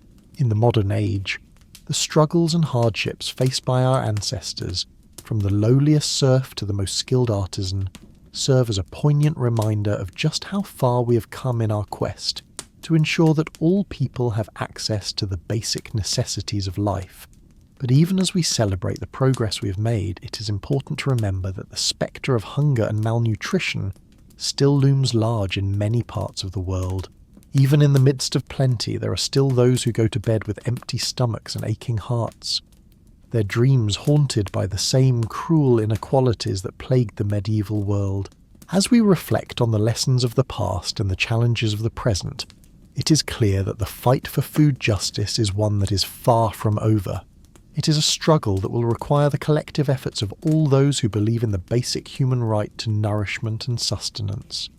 A struggle that will test our resolve and our compassion in equal measure. But even in the face of such daunting odds, we must never lose sight of the progress we have made and the hope that sustains us. We must draw strength from the courage and resilience of those who came before us, those who toiled in the fields and laboured in the kitchens, their hands calloused and their hearts heavy with the weight of their burdens. And we must continue to push forward to fight for a world in which no one goes hungry and in which the bounty of the earth is shared equally among all those who call it home. It is a vision that may seem distant and unattainable, a dream as fragile and fleeting as the wisps of steam rising from a bowl of gruel, but it is a dream worth fighting for, a dream that has the power to transform the world and bring hope to the hearts of all those who hunger for a better tomorrow. So let's go forth with renewed purpose and determination, armed with the knowledge of the past and the hope of the future. Let us work to build a world in which the plenty of the palace kitchens finds its way to the bellies of the poor, and in which the joys of the harvest are shared by all those who have laboured to bring it to fruition. For in the end, the struggle for food justice is not just about filling stomachs and sating hunger. It is about the very essence of what it means to be human, about the bonds of compassion and empathy that bind us all together across the gulfs of time and space. It is a struggle that will require all of our strength and all of our courage, but it is a struggle that we cannot afford to lose. So let us go forth with open hearts and willing hands, ready to do our part in the great work of building a world in which all people can know the simple joy of a full belly and a contented smile. For in that world, the legacy of the medieval food culture will not be one of scarcity and deprivation, but one of abundance and hope, a testament to the enduring power of the human spirit to overcome even the darkest of times, Of course, for the peasants toiling in the fields from dawn to dusk, such extravagance was unimaginable. They subsisted on the most meagre of meals, their bellies never fully sated. A typical repast might consist of a thin barley or rye porridge known as pottage, accompanied by a hunk of dense coarse bread. If they were fortunate, they might have a small scrap of hard cheese, or a few shriveled peas to add some sustenance. Meat was a rare luxury, perhaps a bit of tough, stringy salted pork on a special occasion like Christmas or Easter. The lack of variety in the peasant diet was striking. While the nobility dined on delicacies from distant lands, the common folk made do with the same bland staples day after day. There was little to break the monotony, save for the changing of the seasons which dictated what meagre produce might be available. In the spring, tender greens like nettles or dandelions might provide a welcome respite from the usual fare. Come summer, a few precious fruits, small hard apples or bitter crab apples could be gathered from the woods. Autumn brought the harvest season, a time of back-breaking labour, but also a brief abundance of fresh grains and perhaps a slaughtered hog or two to put up salt meat for the long winter ahead. Ah, winter. The leanest and most dreaded of seasons for the medieval peasant. As the days grew short and the nights bitter cold, families huddled around smoky hearths, bellies pinched with hunger. What little food remained from the harvest had to be carefully hoarded, doled out in small portions to make it last until spring. This was the time of year when the pottage grew thinner and more watery, the bread even harder and more tooth-breaking. Starvation was a constant spectre, waiting to claim the weak and vulnerable. It's hard for us to imagine such a precarious existence where a single failed crop could spell doom for an entire village. Yet for most people in the Middle Ages, this was the grim reality of daily life. They lived at the mercy of the elements, the nobility, and the often cruel whims of fate. A mouth to feed was a burden as much as a blessing. Another empty belly to fill from limited resources. Even those slightly higher up the social ladder, like skilled craftsmen or prosperous freemen, rarely enjoyed much better fare than their poorer neighbours. A bowl of pottage might be enriched with a bit of precious butter or a scrap of meat, but the fundamental monotony remained. The same could be said for the monks in their abbeys and monasteries. While they generally ate better than the laity, subsisting on bread, cheese, fish and ale, their diet was still quite Spartan by modern standards. Rich spices and exotic ingredients were reserved for the tables of the nobility. Speaking of ale, it was the common drink of the Middle Ages, consumed by young and old alike. Clean drinking water was often scarce, and the fermentation process provided some protection against waterborne illnesses. But even this small comfort could be adulterated by unscrupulous brewers stretching their product with unsavoury additives. Dishonest bakers might do the same with bread, mixing the precious wheat flour with cheaper grains, bran, or even sawdust and chalk. Such deceits were officially frowned upon and could be harshly punished if discovered, but the desperate realities of the time made them all too common. This was a world where food was a daily struggle, a relentless cycle of toil and hunger for all but a privileged few. The nobles in their grand halls, dining on elaborately prepared dishes and fine wines, seemed to inhabit an entirely different plane of existence from the grimy, half-cent-starved peasants working their lands. It was a stark divide, one that bred resentment and sometimes open rebellion. But more often, it bred a sort of grim resignation and acceptance that this was simply the way things were. A peasant's lot was to suffer and endure, to eke out a meagre living from an unforgiving land and hope for a better life in the hereafter. Yet even in the midst of such hardship, there were small moments of respite and celebration. Holidays and feast days provided brief glimpses of plenty when even the poorest might enjoy a bit of meat or a sweet pastry. Weddings, christenings and other milestones were marked with communal meals, a chance for neighbours to come together and share what little they had. These fleeting moments of conviviality made the hard times more bearable, a reminder that even in the face of great adversity the human spirit could endure, and endure they did these hard-bitten medieval folk. They bore their burdens with a stoicism and tenacity that's hard to fathom from our modern vantage point.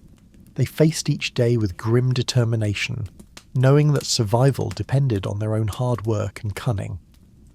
In a world where starvation was always lurking just around the corner, there was no room for idleness or self-pity. Perhaps that's why tales of great feasts and fantastical foods held such appeal in medieval popular culture. In a society where hunger was the norm, stories of tables groaning under the weight of succulent meats, fresh fruits, and sweet delicacies offered a tantalizing escape from reality. Myths and legends often featured magical cauldrons that never ran empty or enchanted lands where no one ever went hungry. These fanciful tales spoke to a deep, unquenchable yearning for plenty in a world defined by scarcity. But while the medieval peasant might dream of such wonders, their daily reality remained one of unrelenting hardship. The spectre of famine was never far away, ready to descend at the first sign of blight or drought. And even in good times, the diet of the common folk was woefully inadequate by modern nutritional standards. Heavy on grains and light on pretty much everything else. It left much of the population malnourished and susceptible to disease. This chronic malnutrition had far-reaching effects on medieval society. It stunted growth, weakened immune systems, and made childbirth even more perilous than it already was. It sapped strength and vitality, leaving peasants ill-equipped to handle the back-breaking labour that was their lot in life. And it contributed to the general sense of misery and desperation that hung over so much of the medieval world like a pall. Yet despite it all, life went on. Crops were planted and harvested. Babies were born and raised, and the great wheel of existence kept turning. The medieval peasant might not have had much in the way of material comforts, but they had their faith, their family, and their community to sustain them. They found joy where they could in the simple pleasures of a warm fire on a cold night, or a full belly after the harvest feast. And they endured season after brutal season with a resilience and fortitude that's hard not to admire.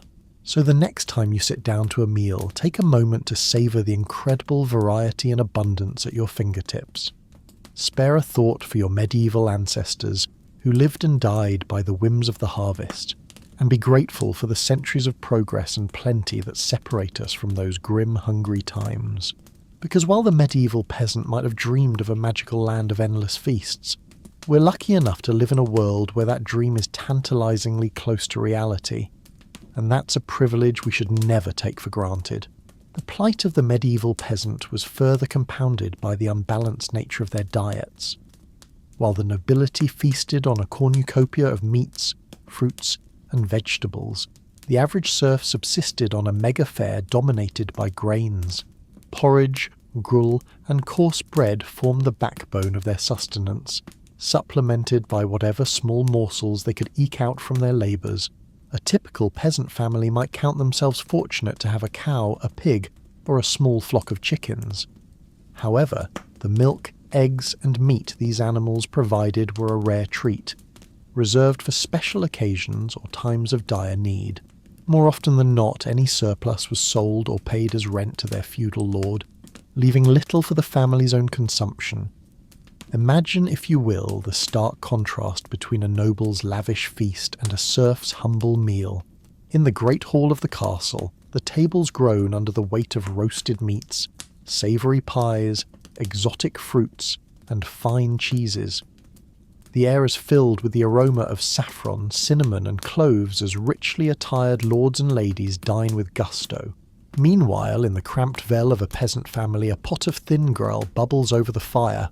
The mother carefully portions out the meagre serving, ensuring each member of the family receives just enough to stave off the gnawing hunger in their bellies. The children's eyes widen at the sight of a small crust of bread, a precious addition to their usual fare. The unbalanced nature of the peasant diet took a heavy toll on their health. Malnutrition was rampant, weakening the immune system and leaving the population vulnerable to disease. Scurvy caused by a lack of vitamin C was a common affliction, leading to bleeding gums, loose teeth, and eventually death if untreated. In times of famine, known as seasons of dirt, the situation became even more dire. Crop failures due to drought, flooding, or pests could spell disaster for entire regions. With no reserves to fall back on, peasant families were left to starve, their weakened bodies succumbing to hunger and disease. One particularly harrowing tale comes from the chronicler Henry of Livonia, who described a famine in the early 13th century. He wrote of peasants driven to such desperation that they resorted to eating dogs, cats, and even the corpses of the dead. While such extreme measures were rare, they serve as a grim reminder of the precarious nature of life for the medieval peasantry. The unequal distribution of food in medieval society was a stark reflection of the rigid class hierarchy that defined the era. While the nobility enjoyed a varied and plentiful diet, the vast majority of the population lived on the brink of starvation. Their meals a monotonous and meagre affair. This disparity would persist for centuries, with only gradual improvements in agricultural techniques and social reforms slowly narrowing the gap.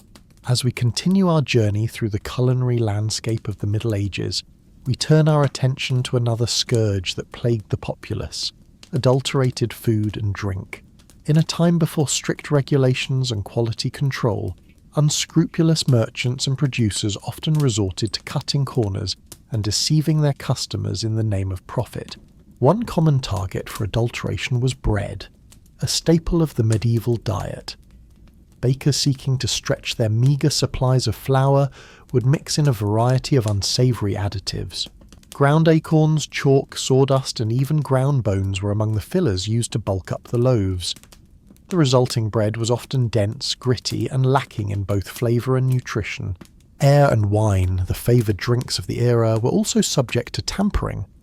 In a time when clean drinking water was often scarce, these fermented beverages were seen as a safer alternative. However, unscrupulous brewers and vintners would often water down their products to increase their profits, resulting in weak, insipid drinks that did little to quench the thirst or lift the spirits. The story of Agnes, the alewife, illustrates the temptation to adulterate one's wares. Agnes, a widow struggling to make ends meet, relied on the meagre profits from her small brewing operation to support herself and her children. One particularly lean year, with the price of grains soaring and her customers dwindling, Agnes made the fateful decision to water down her ale, stretching her limited supply to sell more volume. At first, her deception went unnoticed, and Agnes breathed a sigh of relief as the coins clinked into her purse. However, word soon spread of the weak, tasteless brew, and her once loyal customers began to seek out other alehouses. Agnes's reputation was ruined, and she was forced to close her doors, leaving her family to face an uncertain future. While medieval authorities did attempt to regulate the quality of food and drink, enforcement was often lax and inconsistent. The Assay of Bread and Ale, a 13th century English law, set strict standards for the weight and price of these staples, but bakers and brewers found creative ways to skirt the rules. Fines and public humiliation were common punishments for those caught adulterating their products. But the lure of easy profits often outweighed the risk of getting caught. The prevalence of adulterated food and drink in medieval society added yet another layer of misery to the already challenging lives of the common people. Not only were their diets monotonous and nutritionally deficient, but they also had to contend with the constant threat of being cheated or sickened by unscrupulous producers.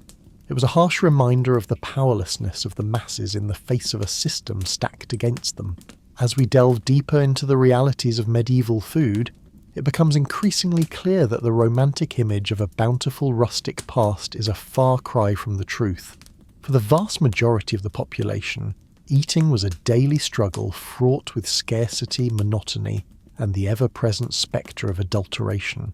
In a world where food was quite literally a matter of life and death, the medieval peasant had little choice but to make do with whatever meagre sustenance they could scrape together. But the challenges of medieval dining were not limited to the quality and quantity of the food itself. The very environment in which people ate was often a source of discomfort and even danger. In our next chapter, we will explore the unsanitary conditions that plagued the medieval world and how they contributed to the overall misery of the era's culinary landscape. Picture, if you will, a typical peasant dwelling in the Middle Ages. The small cramped space is shared not only by the human occupants, but also by a menagerie of livestock. Chickens peck at the dirt floor while a pig roots in the corner, seeking out any stray scraps of food. The air is thick with the pungent aroma of unwashed bodies, animal dung and wood smoke. In such close quarters, the line between living space and barnyard was often blurred. Livestock were kept indoors not only for their own safety, but also for the warmth they provided during the cold winter months. However, this practice came at a steep price in terms of sanitation and hygiene. Animal waste combined with the general lack of cleanliness created a breeding ground for disease. Flies buzzed incessantly, spreading filth and contamination from one surface to another. The very food that the peasants relied on for survival was often tainted by the unsanitary conditions in which it was prepared and consumed. The consequences of this lack of hygiene were dire. Digestive ailments, parasitic infections, and food poisoning were common occurrences, sapping the strength and vitality of the population. Even the highest echelons of society were not immune to the dangers of contaminated food, as the story of King John of England illustrates. In the year 1216, King John was on the move, campaigning against rebel baronses who sought to limit his power. During a stay at the town of Lynn, he indulged in a feast of peaches, a rare treat for the time. However, unbeknownst to the king, the peaches had been improperly stored and had begun to rot. Consumed by hunger and a love of exotic fruits, John ate his fill, only to fall violently ill shortly thereafter. Racked by dysentery and fever, the king's health rapidly deteriorated. He pressed on with his campaign, but his weakened state left him vulnerable to the elements. Crossing the treacherous tidal flats of the Wash, John's baggage train was lost to the rising waters, taking with it his crown jewels and other treasures. The king himself narrowly escaped with his life, but his days were numbered. Less than 2 weeks later, he succumbed to his illness. His reign cut short by a simple meal of tainted fruit. King John's fate, while perhaps more dramatic than most, was not uncommon in a world where food safety was a rare luxury. The medieval landscape was a veritable minefield of potential hazards. From spoiled meat to contaminated water sources, even the air itself could be a source of danger. As the miasma theory of disease held sway, according to this belief, foul odour and bad air were the primary culprits behind the spread of illness. Medieval cities with their narrow winding streets and piles of festering garbage were seen as particularly noxious environments. The stench of human waste, rotting food and industrial pollution mingled together in a miasmatic brew that was believed to be the source of all manner of ailments. In reality, of course, it was the unsanitary conditions themselves that allowed disease to thrive.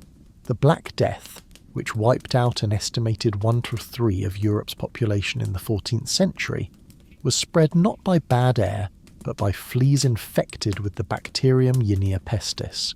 The crowded, filthy conditions of medieval cities provided an ideal environment for the disease to take hold and spread like wildfire. The impact of unsanitary conditions on medieval food culture cannot be overstated. It was not merely a matter of unpleasant odour and occasional bouts of illness, but a pervasive and deadly threat that loomed over every meal. The simple act of eating, which we today take for granted as a pleasurable and nourishing experience, was fraught with danger and uncertainty for the average medieval peasant. In a world where even the most basic standards of hygiene were often lacking, food became not just a source of sustenance, but also a potential vector for disease and suffering. This, combined with the scarcity and monotony of the peasant diet, created a culinary landscape that was as bleak as it was unappetizing.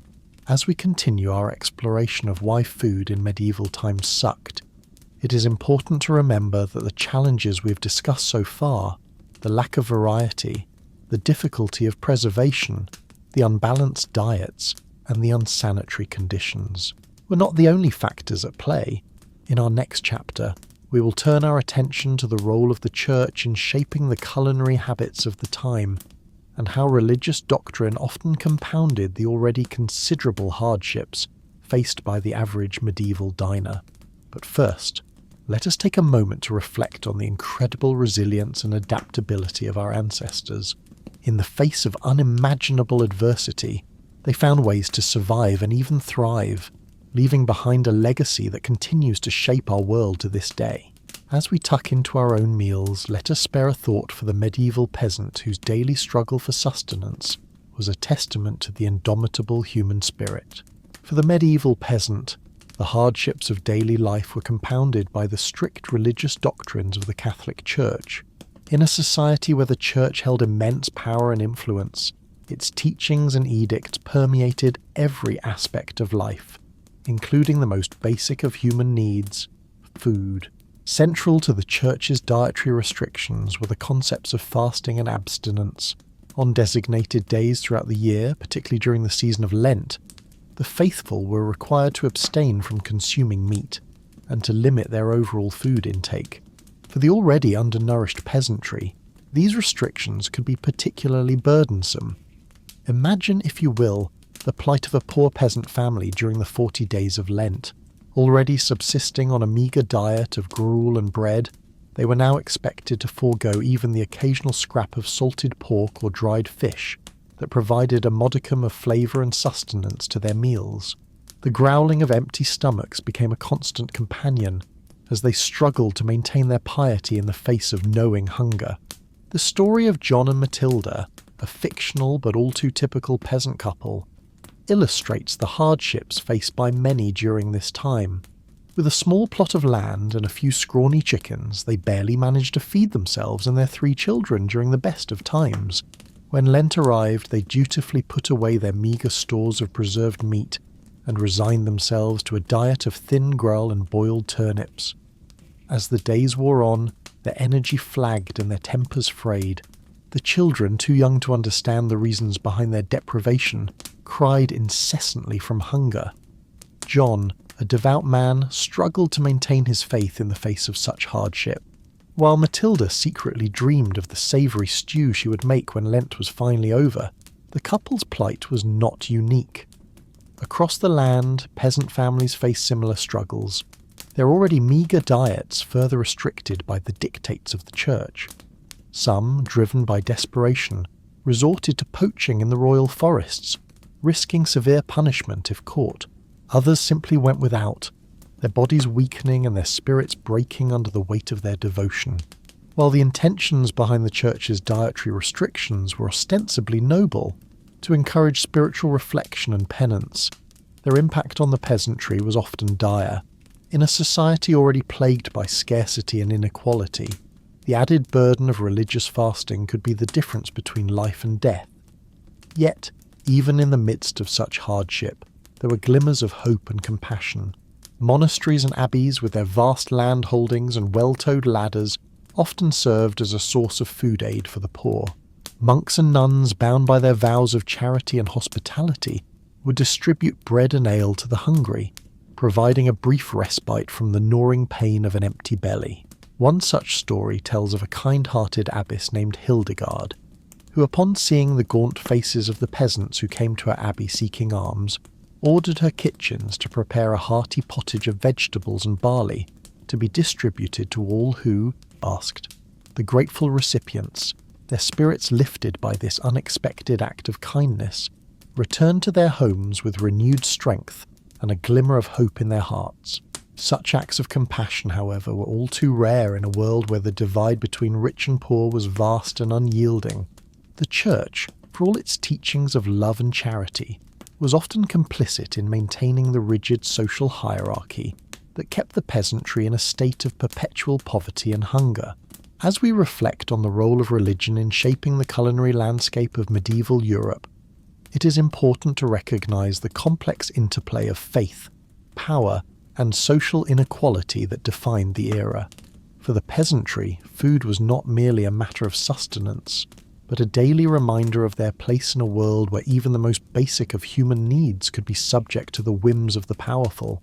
In our final chapter, we'll explore the concept of the medieval feast and how it served as a stark contrast to the daily realities faced by the common people. Through the lens of this lavish display of wealth and abundance, we will come to understand the true depths of the inequality that defined the era and the ways in which food served as both a source of nourishment and a symbol of social division.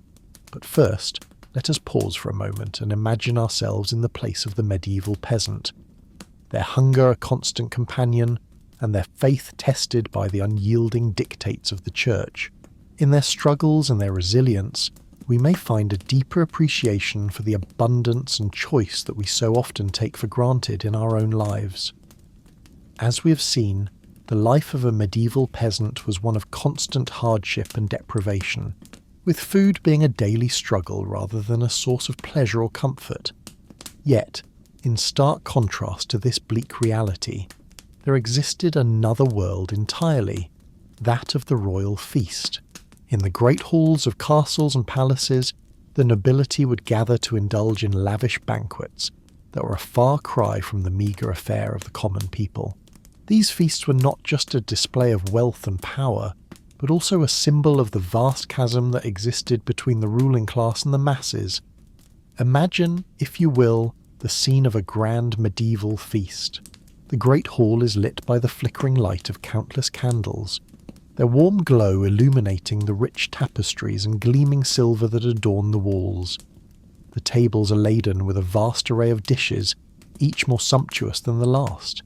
At the centre of the table sits a magnificent roasted boar, its crisp golden skin glistening with fat. Surrounding it are platters of roasted fowl, their succulent flesh stuffed with exotic spices and herbs. There are pies filled with tender game, their flaky crusts hiding a treasure trove of savoury delights, and everywhere there are fruits and vegetables of every hue. Their vibrant colours are testament to the bounty of the land. Presiding over this opulent display is the royal cook, a master of his craft who has spent days preparing for this grand occasion. He has scoured the countryside for the finest ingredients, sourcing the freshest meats, and Part 4, adulterated food and drink. In the dimly lit, cramped streets of a medieval town, a baker named Alrich wiped the sweat from his brow as he toiled over his latest batch of bread. The harvest had been meagre this year, and grain prices were soaring. To make ends meet, Alrich had resorted to secretly stretching his dough with fillers like ground acorns, sawdust, and even chalk. It was a common practice among unscrupulous bakers, looking to maximise their profits, even if it meant compromising the quality and safety of their bread. As Alrich worked, his mind wandered to the alewife down the street, who was known for watering down her brew to make it last longer. In a world where clean drinking water was often scarce, ale and wine were the beverages of choice for most people. However, this also meant that the quality of these drinks was often questionable at best. In larger cities, the authorities did attempt to regulate the food and drink trade to some extent. A-tasters were employed to ensure that brews met a certain standard, and bakers found to be adulterating their bread could face fines or even public humiliation. In London, for example, dishonest bakers might be dragged through the streets on a hurdle with their substandard loaves hung around their necks. However, these regulations were often poorly enforced, and the punishments were not always a sufficient deterrent. Many bakers and brewers simply saw the fines as a cost of doing business and continued to cut corners wherever they could. For the average person, this meant that the food and drink they consumed were often of dubious quality. Bread that was supposed to nourish them might instead be filled with inedible or even harmful substances. Ale that was meant to quench their thirst might be so watered down that it provided little refreshment. It was just another hardship in a life already filled with challenges and uncertainties. As Alrich pulled his latest batch of bread from the oven, he couldn't help but feel a twinge of guilt. He knew that his customers trusted him to provide them with honest, wholesome food, but in a world where survival often meant cutting corners and bending the rules, he felt he had little choice. He could only hope that his small deceptions went unnoticed, and that his bread would provide some small comfort to those who ate it, even if it wasn't quite what it seemed. Part 5. Unsanitary Conditions. In the year 1216, King John of England sat down to a lavish meal after a long day of hunting. As was customary, he was presented with a variety of dishes, including fruit, meat, and sweetmeats. However, unbeknownst to the king, the peaches he consumed that day were spoiled, likely due to improper storage and handling. Shortly after the meal, John fell violently ill with dysentery, a disease that would ultimately claim his life. While the exact cause of King John's death has been debated by historians, his story illustrates a stark reality of medieval life. Unsanitary conditions were rampant, and they took a serious toll on people's health and well-being. In many medieval households, livestock were often kept inside the home for warmth and safety. While this arrangement provided some comfort and security, it also meant that homes were constantly contaminated with animal waste and vermin. Fleas, lice, and rats were common companions, spreading disease and making life miserable for the home's human occupants. The situation was even worse in medieval cities, where garbage and human waste were often simply dumped into the streets or nearby rivers. With no understanding of germ theory or the importance of hygiene, people lived in close proximity to filth and squalor, creating the perfect breeding ground for disease. The consequences of these unsanitary conditions were severe. Dysentery like that which killed King John was a common killer spread through contaminated food and water. Other diseases like typhoid fever, cholera, and even the dreaded Black Death also thrived in the filthy conditions of medieval cities. For the average person, there was little escape from the constant threat of illness. Even the food they ate and the water they drank were often tainted with disease-causing microbes. In a world without antibiotics or modern medical knowledge, even a minor infection could quickly become life-threatening. The story of King Jay's death, while notable due to his status, was far from unique. For rich and poor alike, the spectre of disease and death was a constant presence, fueled in large part by the unsanitary conditions in which they lived. It was a grim reality of medieval life, and one that would persist for centuries until the advent of modern sanitation and hygiene practices. As the sun set over the medieval city, the stench of waste and decay hung heavy in the air. In the distance, the bells of the church tolled, a sombre reminder of the many lives claimed by the filth and squalor of the streets. For the people of the city, it was just another day in a world where cleanliness was a luxury and disease was a constant companion. Part 6. The Influence of the Church. In a small cottage on the outskirts of a medieval village, a peasant family gathered around their meagre evening meal. The fare was simple, a thin pottage made from vegetables and a scrap of salted pork accompanied by a hard crust of bread. It was Lent, and the family was doing their best to honour the church's mandate to fast and abstain from meat during this holy season. For the peasants, the Lenten fast was a particularly difficult challenge. Their diets were already severely limited by their poverty and the scarcity of food. Giving up what little meat they had access to meant subsisting on an even more meagre and monotonous diet than usual. The church's influence on medieval cuisine was significant and far-reaching. In addition to the Lenten fast, the church also mandated meatless days throughout the year, typically Wednesdays, Fridays, and Saturdays. For the wealthy, these restrictions were an inconvenience, but for the poor, they could mean the difference between a full belly and hunger. Despite the hardships imposed by the church's dietary rules, there were some small consolations. Monasteries and abbeys often provided food aid to the hungry as a form of charity.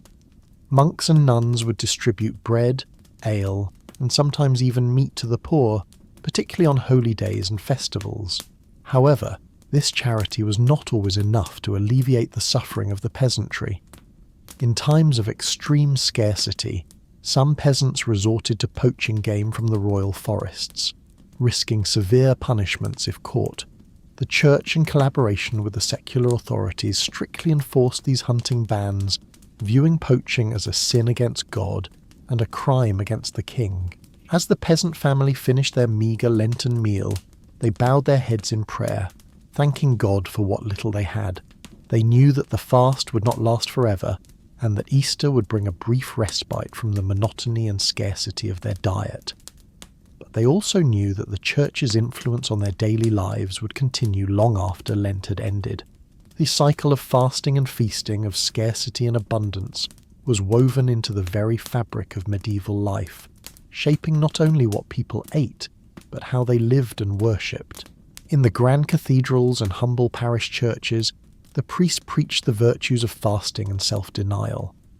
But for the peasants, these virtues were not a choice, but a necessity. They lived their lives in the shadow of the church, their stomachs growling with hunger as they prayed for a better world to come. Part 4. Adulterated food and drink. Even when food was available, there was no guarantee it would be wholesome or pure. In a world without industry regulations or safety standards, deception and corner-cutting ran rampant. Imagine the plight of the humble baker eking out a living by selling his bread to the townsfolk. Desperate to stretch his meagre supply of flour, he might resort to mixing in fillers like ground acorns, sawdust, or even chalk.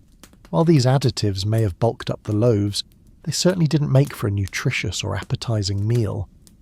The bakers weren't the only culprits, though. Unscrupulous brewers and vintners were notorious for watering down their wares to maximize profits. In a time when clean drinking water was often scarce, people relied on ale and wine to quench their thirst. But the alcohol content of these beverages was often much lower than advertised, leaving the drinker unsatisfied and still parched. Picture an alewife in a bustling town surrounded by thirsty patrons clamouring for a pint. She ladles out the weak, watery brew with a guilty conscience, knowing that she's cheating her customers. But what choice does she have? The taxes are high, the grain is expensive, and she needs to make ends meet somehow. She silently thanks the heavens that most of her clientele are already too drunk to notice the deception. It wasn't all selfish greed driving these acts of food fraud, though. In a society plagued by scarcity and hunger, many people simply couldn't afford to be picky. They'd gladly accept a loaf of bread filled with sawdust over no bread at all. And when crops failed and famine struck, people resorted to eating whatever they could get their hands on just to survive. Grass, roots, even tree bark. Attempts were made by authorities to crack down on food adulterators. In England, the size of bread and ale in the 13th century set out harsh penalties for bakers and brewers caught cheating their customers. Fines, public humiliation, even corporal punishment awaited those who dared to tamper with the purity of the staples. But with limited means of enforcement and the constant pressure of scarcity, such laws did little to stem the tide of food fraud in the medieval world. So the next time you bite into a fresh crusty baguette or sip a cool crisp lager, take a moment to appreciate how far we've come. In our world of abundant food choices and stringent quality control, it's easy to forget that for our medieval ancestors, every morsel was a gamble, and a full belly was never a guarantee. Their daily sustenance was often as much a product of deception and desperation as it was of nourishment and pleasure. Part 5. Unsanitary conditions. Beyond the challenges of scarcity, spoilage and adulteration, the people of the Middle Ages also had to contend with the ever-present spectre of disease. In a world without germ theory or modern sanitation, food and water were often tainted with dangerous pathogens, turning every meal into a potential game of Russian roulette. The very living conditions of medieval people conspired against any notions of food safety. Many peasants shared their humble cottages with their livestock, with animals like cattle and chickens living under the same roof as the family. While this arrangement provided some warmth and security for the beasts, it also meant that animal waste and insects were a constant presence in the home, contaminating food, water and surfaces. Cities were even worse, with narrow, filthy streets and crowded tenements, creating the perfect breeding grounds for disease. Garbage, human waste and animal carcasses piled up in the gutters, tainting the air and seeping into the water supply. The stench alone would have been overwhelming. But the real danger lurked in the millions of microbes swarming on every surface. It's no wonder that medieval people had such short lifespans, with disease cutting down young and old alike. Even the nobility weren't immune despite their superior living conditions. The tragic story of King John of England serves as a cautionary tale. In 1216, while on a military campaign, the king gorged himself on peaches and cider, only to fall violently ill and die a few days later. Chroniclers at the time attributed his death to gluttony. but modern historians suspect that the real culprit was more likely food poisoning from contaminated fruit. The greatest scourge of the medieval world, the Black Death, was in part enabled by the unsanitary conditions that people lived in. The plague was spread by rats and fleas, which thrived in the squalor of medieval cities and towns. With garbage and waste piling up and hygiene standards virtually non-existent, it was only a matter of time before the pestilence took hold, wiping out a third of Europe's population. It's a grim picture, but it's important to remember that medieval people weren't ignorant or unconcerned about cleanliness. They may not have understood the science behind disease transmission, but they recognised the importance of keeping food and water clean. Monasteries and hospitals often had strict hygiene rules, and medieval housewives took great pride in keeping their homes as spotless as possible. But in a world without refrigeration, proper sewage systems or clean running water, there was only so much that could be done. Every day was a battle against the forces of decay and contamination, and all too often, those forces won out. So the next time you enjoy a meal in a clean modern kitchen, spare a thought for your medieval ancestors who fought that battle every day of their lives with the odds stacked firmly against them. Part 6. The Influence of the Church. In the medieval world, the Catholic Church loomed large over every aspect of life, and food was no exception. For the faithful, the religious calendar dictated what could be eaten and when, adding an extra layer of complexity to an already challenging food landscape. The Church mandated strict fasting and abstinence rules, particularly during the penitential season of Lent. For 40 days before Easter, meat was strictly off the menu, as were dairy products, eggs, and even olive oil in some regions. Fish was sometimes permitted, but for many poor peasants, even that was a luxury they could ill afford. Imagine the struggle of a peasant family, already living on the brink of starvation, faced with the prospect of giving up what little meat and dairy they had for the sake of spiritual purity. The growling stomachs and weakened bodies were a small price to pay, they were told, for the promise of eternal salvation. But that was cold comfort for a mother watching her children grow thin and listless from hunger. Even outside of Lent, the Church's influence could be felt in the rhythms of the weekly menu. Wednesdays, Fridays and Saturdays were designated as lean days when meat was forbidden. For the wealthy, this simply meant substituting fish or other luxuries. But for the poor, it often meant going without any animal protein at all.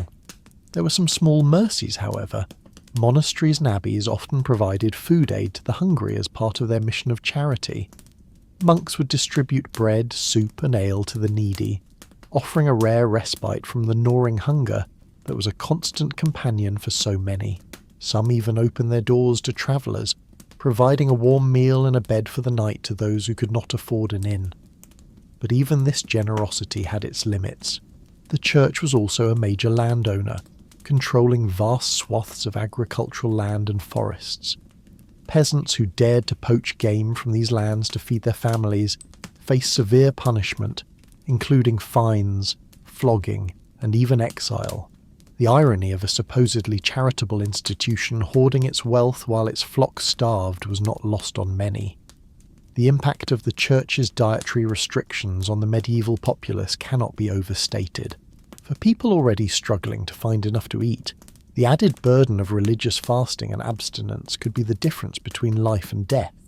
And yet, the fear of eternal damnation was a powerful motivator, driving people to endure even the most extreme privations for the sake of their immortal souls. Today we may look back on these practices as archaic and even cruel, but for medieval people they were a fundamental part of the fabric of life.